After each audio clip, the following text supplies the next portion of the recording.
Bienvenidos a la emisora de Rey de los Reyes. Y el título de hoy se llama Jesús resucita al hijo de la viuda de Naín. Es solo cuando estamos sin fuerza que el poder de Dios se manifiesta en favor nuestro. Los que están sanos no necesitan médico, sino los enfermos. La viuda de Naín contempla sin vida a su hijo, en tanto el dador de la vida se aproxima a él. Jesús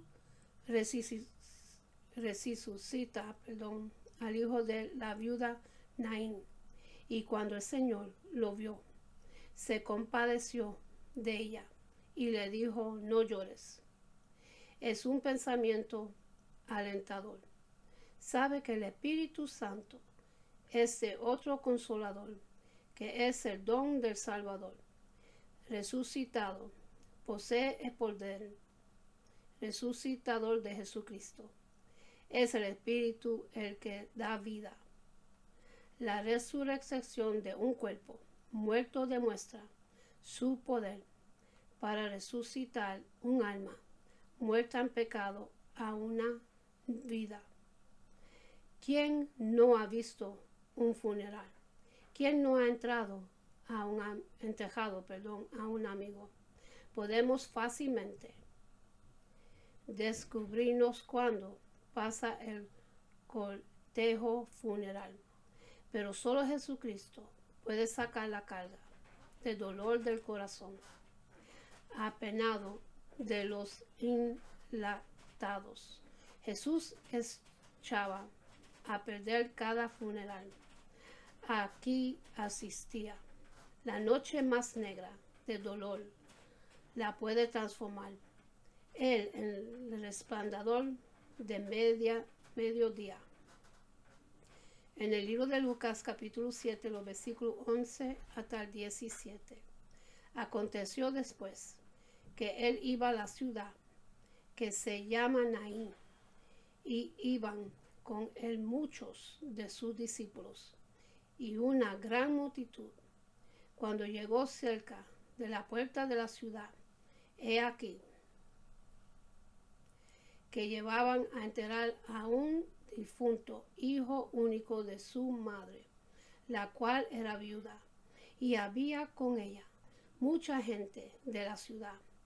Y cuando el Señor la vio, se compadeció de ella y le dijo: no llores.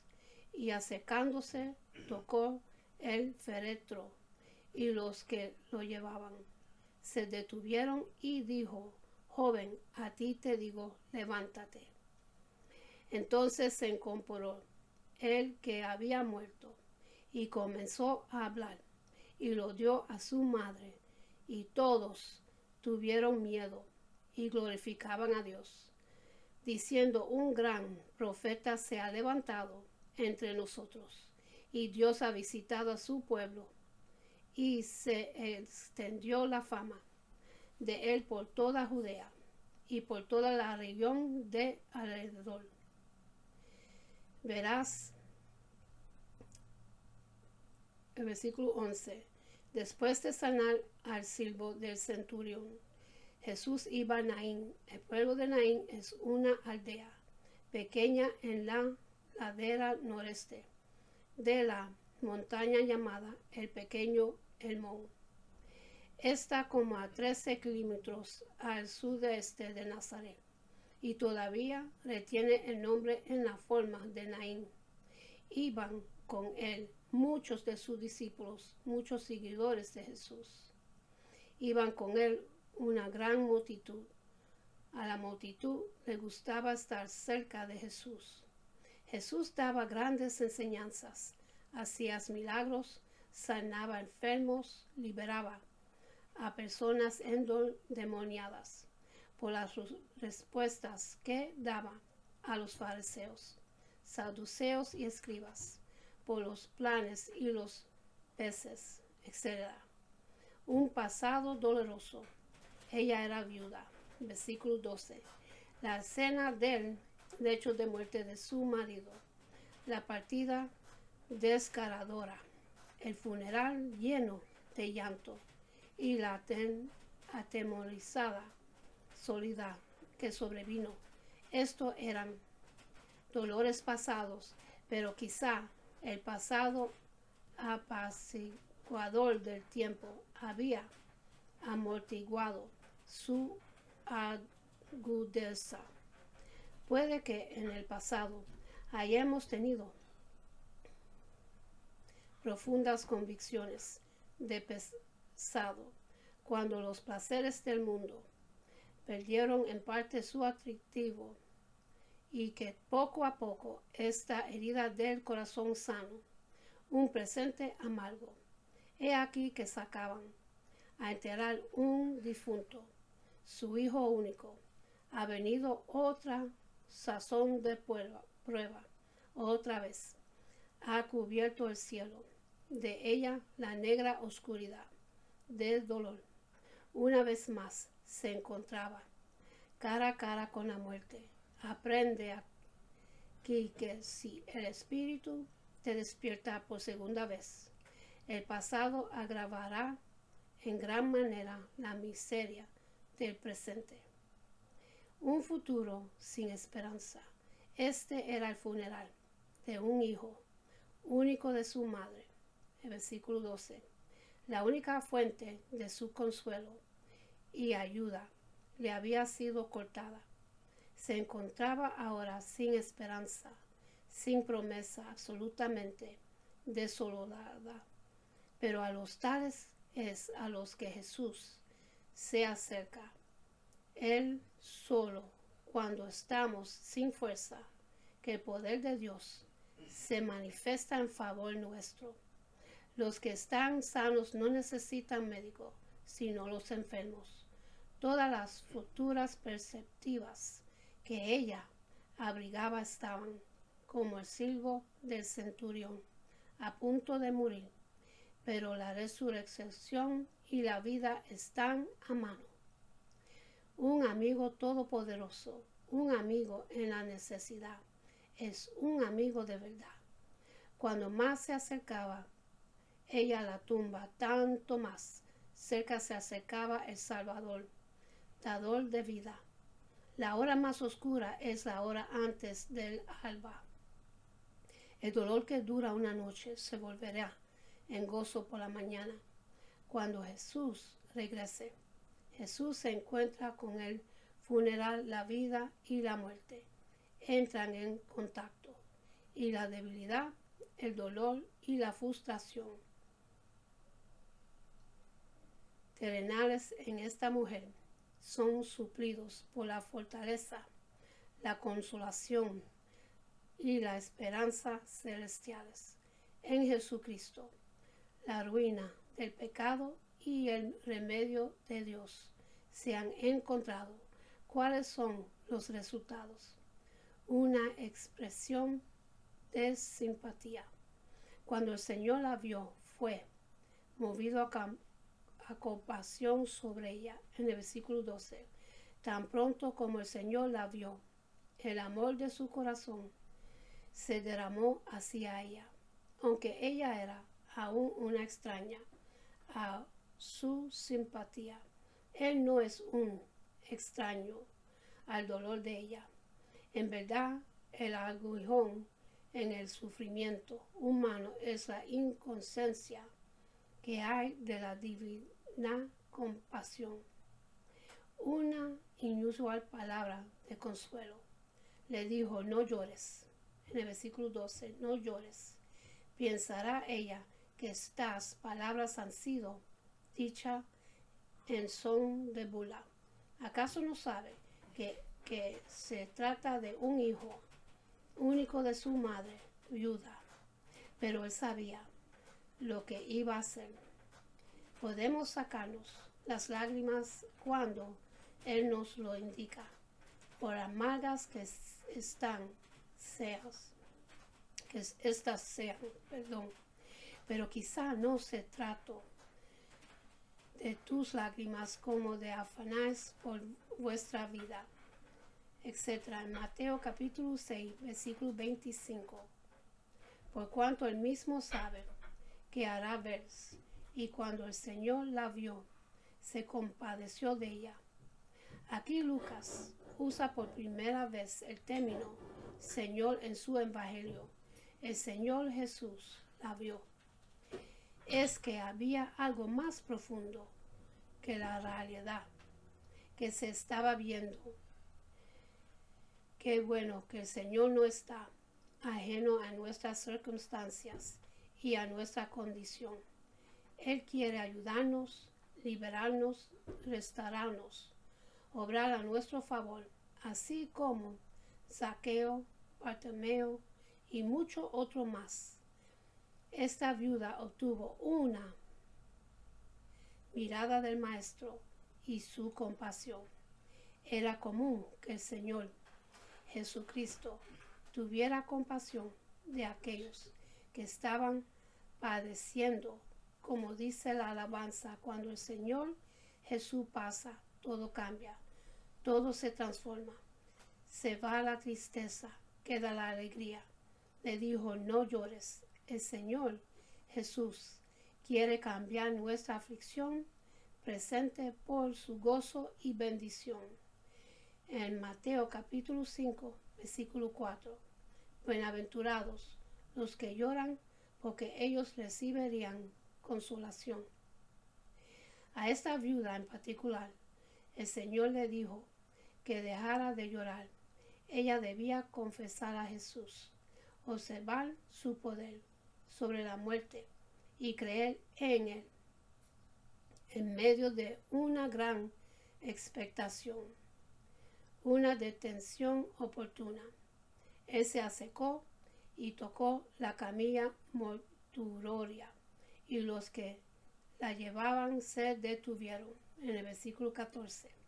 Este fue el toque de detención de la misericordia que salva. Un poco después y el joven habría sido enterrado fuera de la vista de todos.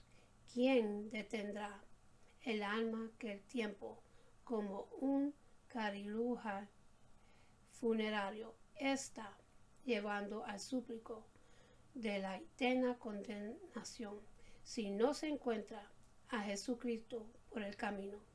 Una orden extraña. Joven, a ti te digo, levántate. ¿Y quién es este que ordena a los muertos que resuciten? Es el que habla como un teniendo autoridad. Así como la venida de la luz ordena las tinieblas que se desvanezcan, así la venida de su palabra implica el poder de vencer la ignorancia, puede calibar. Ahí donde la fe es bendita, es el poderoso para salvar, aquel que habla y es hecho. Un cambio maravilloso. El muerto se incorporó y comienza a hablar en el versículo 15. Un ejemplo de un renacido por la palabra de Dios. ¿Qué cambios introducen en su palabra dadora de vida? Aquel que hacía un minuto ya hacía hierto, frío, silencioso y corrompiéndose, está ahora resplandecido con el calor de una nueva vida y puede dar testimonio mediante sus palabras de su poder de resurrección. Es ahora nueva creación. Las cosas viejas han pasado, todo han sido hechas nuevas. Una feliz reunión. Él se lo dio a su madre en el versículo 15. Oh, alabar por su ternura.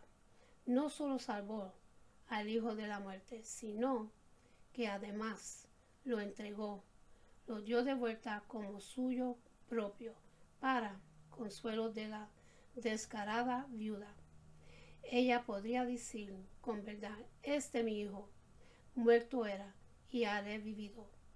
De ella fue un saboreo anticipado de la comunión y gozo en la reunión en el cielo. La muerte ha sido vencida y los seres amados se reencontrarán en presencia del viviente Hijo de Dios. Recobró la vida. Este joven que había muerto al instante abrió los ojos. Estaba hablando y no había quien lo callara. Qué impactante debe haber sido para aquel grupo original de personas que llevan el féretro y los que hacían lamentación y acompañaban a aquella viuda haber experimentado este milagro. El joven había muerto hacía varias horas. La muerte es la separación del alma y el espíritu del cuerpo. Jesucristo resucitó a este joven, un resultado glorificado de Dios. El temor se apoderó de todos y glorificaban a Dios. En el versículo 16, los que sigan a Jesús tendrán siempre abundancia de motivos para glorificarle a Dios, porque verán cosas grandes y poderosas hacia Él. Si Jesús sería glorificado en cada palabra que Él pronuncie, todas sus palabras y obras le alabarán. Sería para siempre para alabanza de su gracia que a otros salvó y que debido mismo al poder de su amor por nosotros, así mismo no se puede salvar. Mateo capítulo 27, versículo 42. Aplicación evangelística sobre la muerte. La mayor parte de las personas que mueren en este mundo van para el infierno al poner su confianza en religiones muertas, en tradiciones de hombres, en líderes religiosos muertos y al no ponerla en la sangre de Jesucristo. En la sangre de Jesucristo tenemos la rendición, el perdón de nuestros pecados. El que no creyere en Cristo sería condenado por la eternidad. El que tiene a Cristo está seguro, porque la salvación es por una fe inquebrantable en lo que hizo en la cruz por nosotros. ¿Estás seguro de tu salvación? Si tú mueres hoy, ¿estás seguro de que irás al cielo? Y lo dio a su madre. Aquello cambiaba el panorama. Ahora con su hijo vivo, no había necesidad de continuar llorando, sino más bien de alegría. Ya no sería más una viuda triste y afligida. Ya las lágrimas y sollozos serían de alegría. Dios había obrado milagrosamente levantando a este joven del féretro. Ahora ella podría ver a Jesús y decirle verdaderamente: tú eres el Hijo de Dios. El joven aquí es un personaje secundario. Los personajes principales son Jesús y la viuda. Qué majestad y gracia unidas resplandecen en esta escena. La resurrección y la viuda en carne humana, con una palabra de mando, vuelve la vida al cuerpo muerto. La compasión encarnada cita su poder absoluto para sacar las lágrimas de una viuda. Versículo 16. Y todos tuvieron miedo y glorificaban a Dios, diciendo: un gran profeta se ha levantado entre nosotros y Dios ha visitado a su pueblo. Este evento produjo temor en las personas. Este evento produjo alabanza en las personas, ya que reconocían que Jesús era un gran profeta que se había levantado entre ellos. Quizás muchos recordarán a Eliseo y el hijo de la viuda que fue levantado de la muerte. Este evento produjo alabanza en las personas, reconociendo que Dios había visitado a su pueblo. Era más que un gran profeta, el que estaba entre ellos. Era Emmanuel, Dios con nosotros. Los discípulos, la multitud que andaban detrás de Jesús y la mansedumbre de personas que iban al entierro ahora prorrumparían en alabanza. Versículo 17.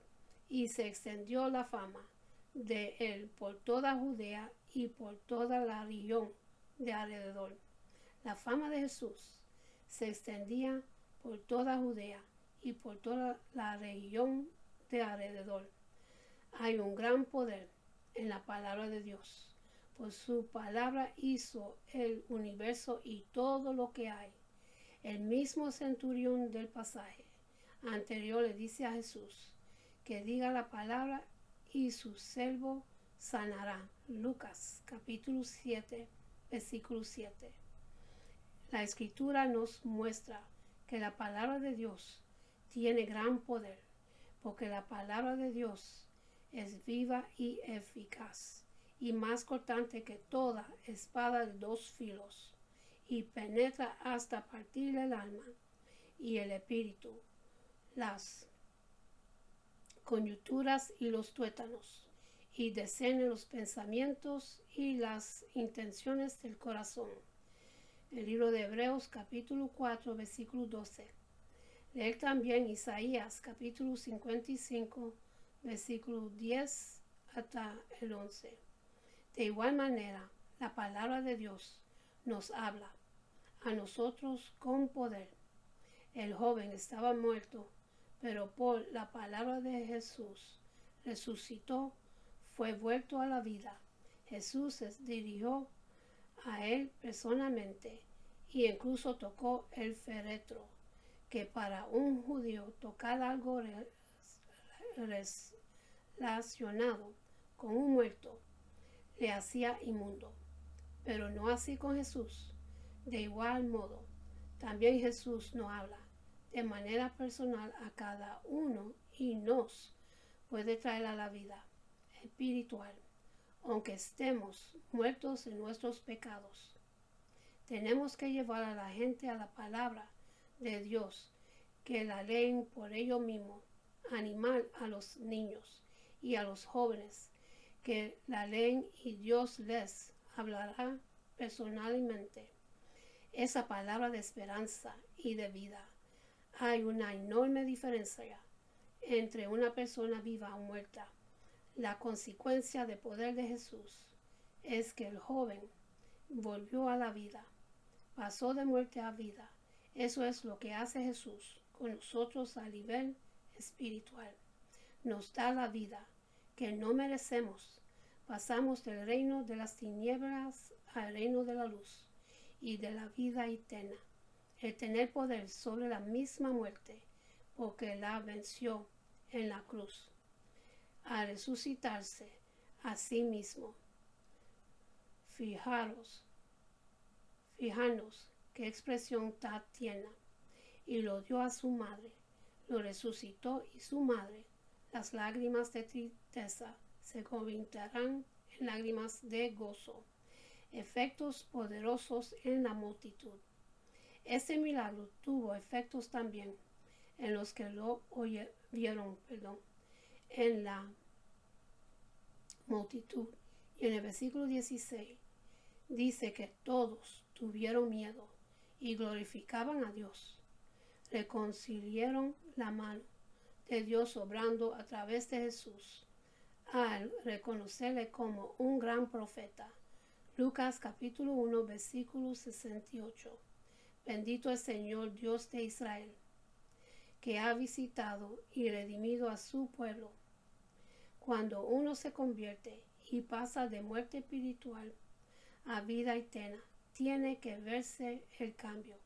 Quizás la gente no entendía muy bien qué ha pasado, pero si tienen que ver la transformación en la persona, no basta con decir que ahora estamos vivos, sino que se tiene que ver y lo tiene que notar los demás. No solo la multitud temieron y reconocieron que Jesús era un gran profeta, que lo era, sino que glorificaban a Dios. Es lo más natural. Al principio de ver la resurrección, quedarán atemorizados y perplejos, pero después de darse cuenta de la maravilla que había ocurrido, no pudieron sino glorificarle a Dios por ello. Así también nosotros debemos vivir, de tal manera que la gente, a través de nuestras vidas, glorifiquen a Dios, nuestro Padre. Capítulo 5 de Mateo, versículo 14 hasta 16. La luz del mundo. Vosotros sois la luz del mundo. Una ciudad asentada sobre un monte no se puede esconder, ni se enciende una luz y se pone debajo de un almud, sino sobre el candelario, y alumbra a todos los que están en casa. Así alumbrará vuestra luz delante de los hombres, para que vean vuestras buenas obras y glorifiquen a nuestro Padre que está en los cielos.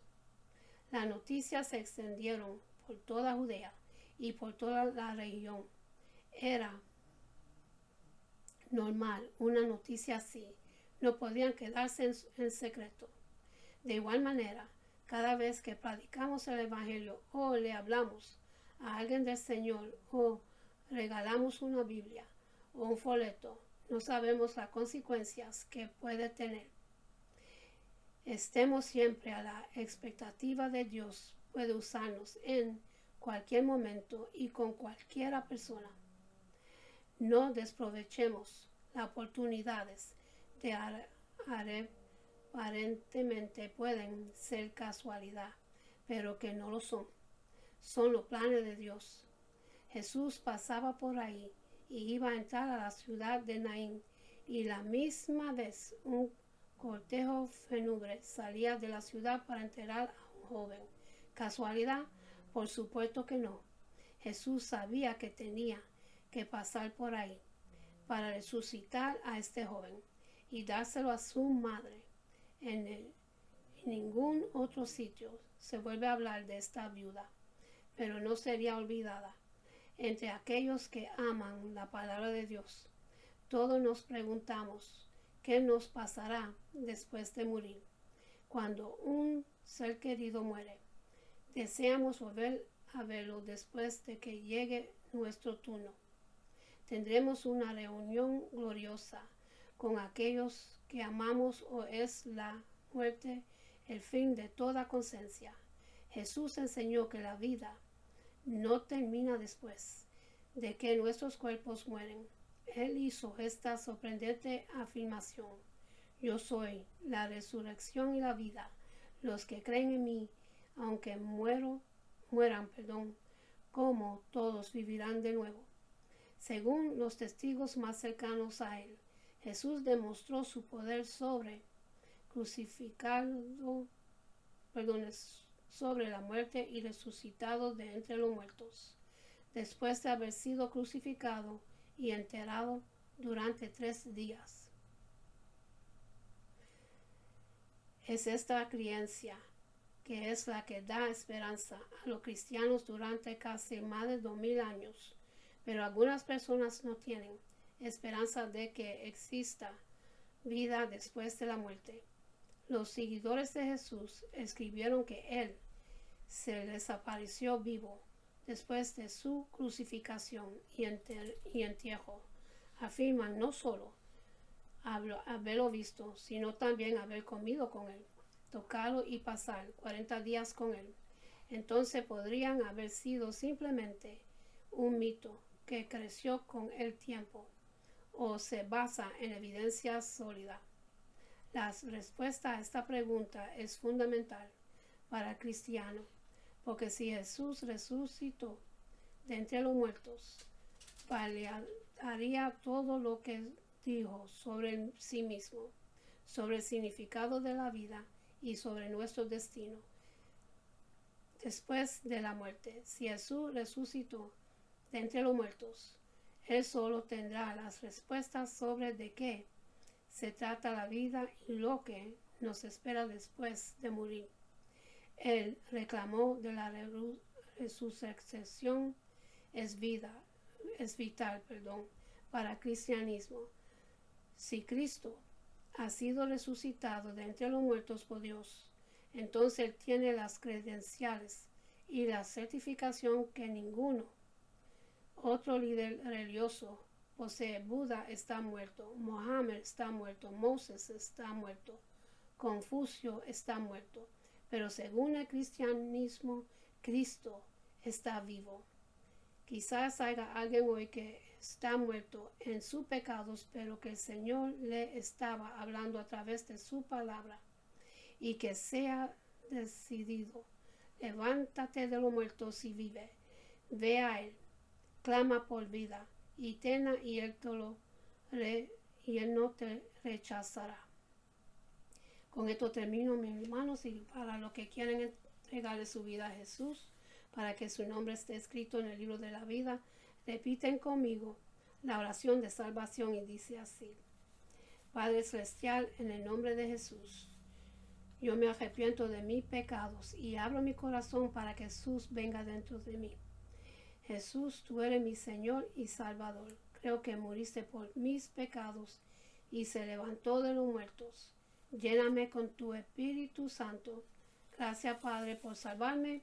En el nombre de Jesús. Amén. Y en cejar voy a hacer una oración que Jehová de los ejércitos, nuestro Padre Celestial, se lo entregó a Moisés.